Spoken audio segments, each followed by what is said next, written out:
güzel. Hakikaten akvaryum ya. Çok güzel.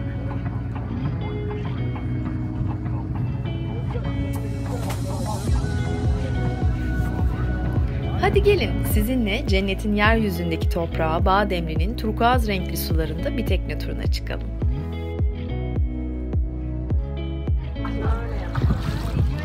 Gel bakayım. Çınar babaya bak.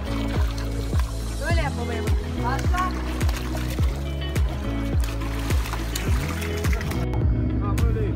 Bademli eskiden yolların bittiği yerdi. Bizce hala yolun bittiği yer. Neden diye sorarsanız buraya gelince Bademli'ye neden Türkiye'nin Maldivleri dediklerini anlıyorsunuz.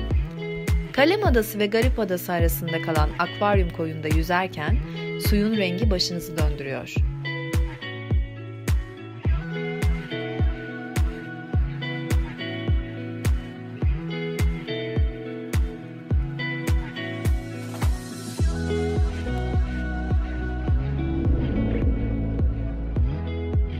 Yüzyıllardır zeytin ağaçlarının sarıp sarmaladığı Bademli'de zeytinin yeşili ve güzelliği aşağılardaki Ege Denizi'nin maviliğiyle buluşuyor.